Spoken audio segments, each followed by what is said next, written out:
You know that moment at the garden center, staring at a raised bed kit, when the assumption just settles in. This is what a real garden looks like. Everybody says so. Better drainage, cleaner rows, higher yields. It's the upgrade. So you buy the kit, you build it, you fill it with the good bagged soil, and wait. And then one day, you see a photograph of a Japanese market farmer. Same small plot, 4 generations running. No beds, no bags, nothing bought. Pulling 3 times what you're pulling out of the ground. And you stand there holding your trowel thinking, one of us is doing this wrong. I'll tell you who. I've been farming the same 12 acres in the upper Midwest for 31 years. Market vegetables mostly. Tomatoes, peppers, brassicas, salad greens. About 2 acres of garlic in a good year. I built my first raised beds in 1996 because a magazine told me to. I tore the last of them out in 2018 because my own soil told me to. In a language it took me 2 decades to learn how to hear. Everything I'm about to tell you, I learned the slow way, by doing it wrong first, then watching the ground correct me. This isn't theory. This is what 31 seasons of the same dirt taught one stubborn farmer who finally stopped arguing with it. Here's the thing nobody told me in 1996, and I'll tell you now. Raised beds work. I'm not going to stand here and say they don't.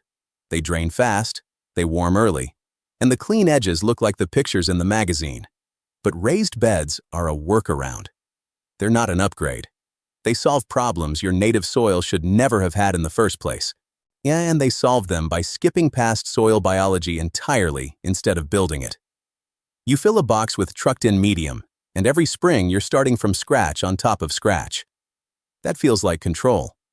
What it actually is, from where I'm standing now, is a subscription. Think about what a raised bed asks of you, year after year. New soil every 2-3 seasons as the mix compacts and loses life. Bagged compost because the system never generates its own fertility. Water twice what ground level needs because a box dries out from the sides as well as the top. Board replacement when the cedar checks and the screws pull through. I kept a notebook from 1999 through 2011. Every amendment, every bag, every replacement board. On 4 raised beds, 8 by 4. I was spending somewhere between $180 and $240 a year just to keep them producing at the same level. Not to improve them, just to hold even. Meanwhile, there's a farmer outside Kyoto whose family has worked the same plot since before my country existed, and he's not spending any of that. Because he doesn't have the problem. Small-scale intensive farming in Japan developed under a specific pressure. Almost no land and 0 room for waste. Same plot, same family, generation after generation. Not because the farmers were unusual, because they understood something I didn't learn until my late 40s. Soil is not a medium you fill a container with. Soil is a living body you feed. And a living body, once it's established, feeds forward. You don't replace it, you add to it. You let it compound on itself. Here's the reframe that finally cracked it open for me. Raised beds treat soil as a product. The ground-level method treats soil as a relationship. One asks for continuous purchases to stay alive. The other builds something that produces more every year with less from you. That's not 2 techniques. That's 2 entirely different bets on what gardening even is. And the industry that sells you the kit, the bags, and the replacement lumber every 4 springs has a real financial interest in making sure you never seriously consider the other bet. Your native soil, as bad as it looks in April, is the starting material for the most productive system available to you. The clay, the sand, the rock, those aren't disqualifiers. Those are the raw stock. The Japanese ground-level method doesn't need good soil to start. It builds good soil as a byproduct of growing, season after season, without a single bag hauled from anywhere. The method works because it starts from a principle raised beds accidentally abandon. Feed the soil, not the plant. When I poured liquid fertilizer into my raised beds in my early years, I was feeding the plant directly and walking right past the biology. The tomatoes responded fast, which felt like I'd won. But the fungi and the bacteria and the beetles and the worms that produce long-term fertility for free, I wasn't cultivating any of that. I was skipping it. And a system that skips its own biology pays for replacement fertility forever, because the free version never gets to set up shop. The ground-level approach runs the other direction. You feed the soil first, then the soil feeds the plant. Though this sounds like a koan until you actually do it. It starts with layering organic material directly on the ground, not tilled in, laid on. Carbon first: straw, dried leaves, wood chips, flattened cardboard from your recycling bin. Then a nitrogen layer: kitchen scraps, grass clippings, fresh green material. Then a thin activator on top: finished compost or aged manure, which seeds the whole pile with the microbes that process everything below. You're not building a compost pile. You're building a permanent cafeteria for the biology that lives in the top 8 inches of your ground. 6 to 8 weeks in, something turns.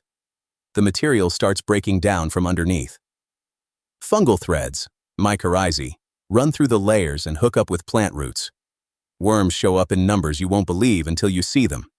I flipped a piece of cardboard in August of 2019, my second year doing this seriously on a test bed, and there were so many worms I had to sit down for a minute. The soil I'd called dead in 2017 was a city now. The ground begins to change texture. It opens, it darkens, it starts to smell like a woods after rain, because that's essentially what it's becoming. Here's what most people miss, and I missed it for years. You're not just growing vegetables. You're laying biological infrastructure that makes every next season easier and more productive. The fungal networks that establish in year 1 are still there in year 3, extended, more efficient, running more nutrients to more plants across more territory. You didn't build that. You didn't pay for it. You just stopped tearing it up. Surface mulch is the second permanent element, and it does 4 jobs at once without you touching it. 4 inches of organic mulch blocks light and suppresses weeds, holds moisture so you water 30 to 40% less, moderates soil temperature through summer heat and fall cold, and feeds biology from below as it decomposes. I used to run drip tape and weed fabric. I ran neither last year. The mulch replaces both. The loop closes like this. Roots grow deeper in developed biology, 3-4 feet down where a raised bed plant hits plywood at 18 inches.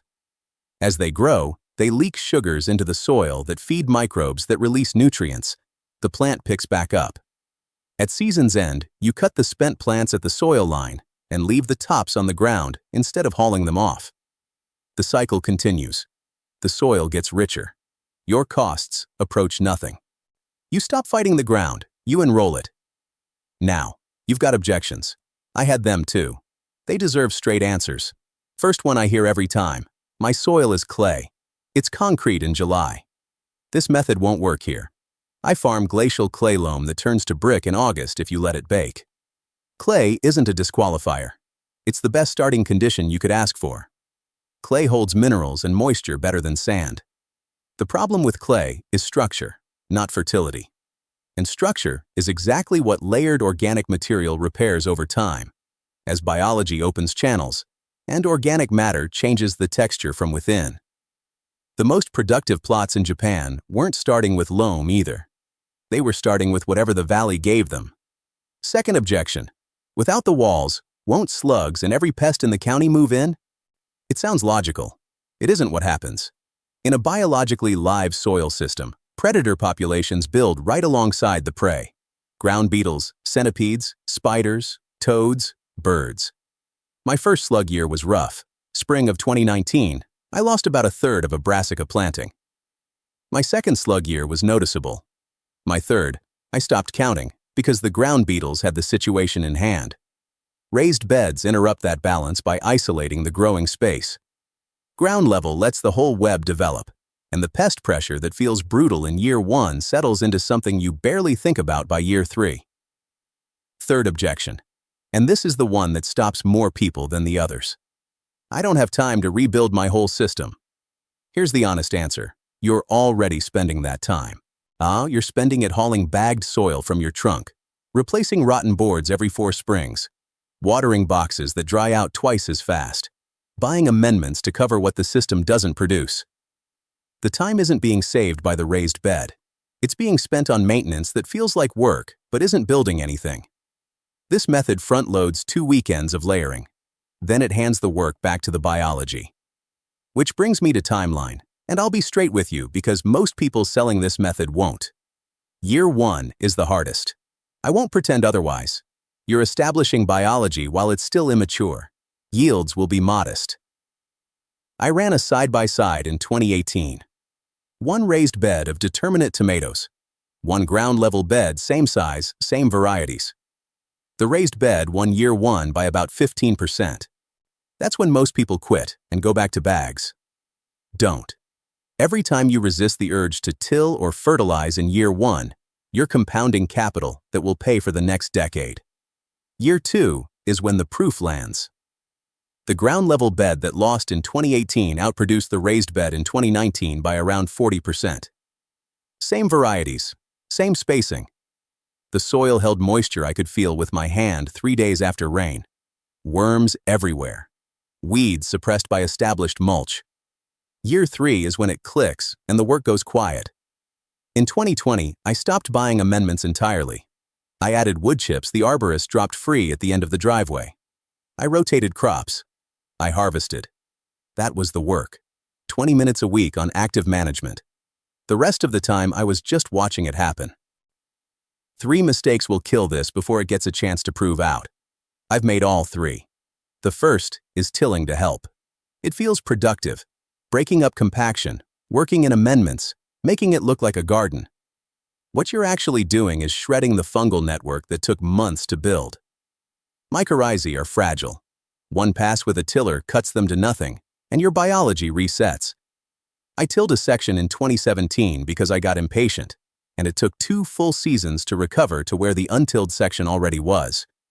If you till, you restart. No-till is not negotiable. The second is going thin on the layers. A 1-inch dressing looks like mulching. It isn't.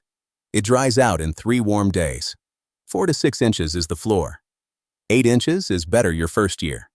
Most people underbuild this because the volume of material looks like too much.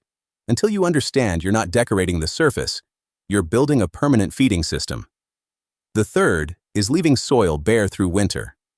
My first year I harvested in October and walked away. By April, the bed felt dead again. Frost had driven deeper without insulation, and the biology had crashed. 2 hours of laying down leaves or straw in late fall protects everything you spent the season building. Bare ground in winter is a reset you didn't need to take. Let's talk numbers, because the math is what closes this. A 4-bed raised setup runs $300 to $800 to build. Over 3 years, with replacement soil, compost, and hardware.